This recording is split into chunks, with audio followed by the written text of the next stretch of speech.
Eva, you were one of the persons helping with the initiative of Night Fever, and you took it from Cologne to where? To New York in the US.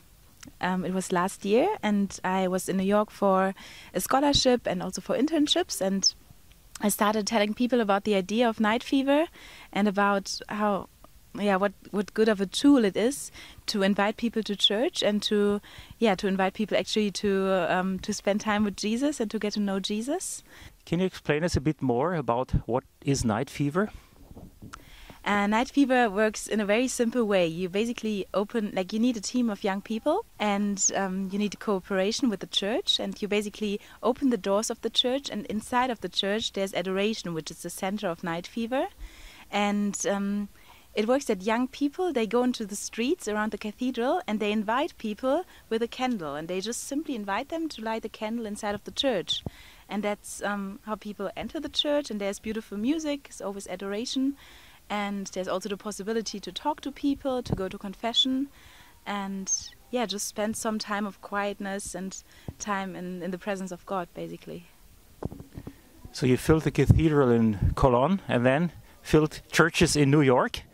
Yeah, I filled the Cathedral of St. Patrick's in New York, yeah. What kind of people come? Oh, it's very different. I would say that people with a great diversity come. It's not just the churchgoers, but sometimes we invite people who were like the rickshaw drivers on the streets, and they stopped their rickshaw and they took the candle and they went inside of the church. So even people you would never expect to enter a church, they come. And in New York we also had the police officers. They were curious why the doors of the church are open, why so many people go in.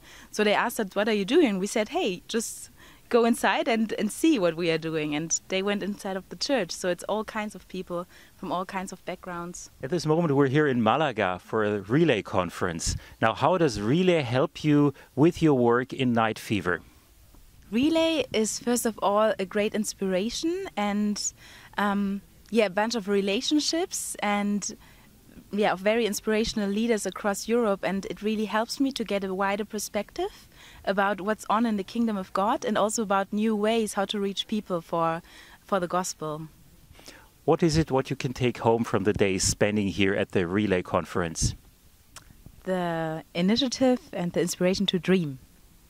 I remember that that God has a bigger plan, and that we are allowed and we are supposed to dream very big. And I think that relay is such a fruitful basis for this, because here you're amongst people who also have big ideas, who have big dreams for Europe, and we share the same passion for discipleship. We share the same passion for leadership and for raising new leaders in Europe.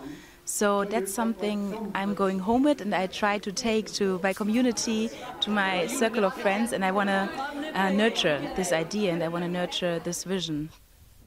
Speaking about your community, how many people are involved in Night Fever?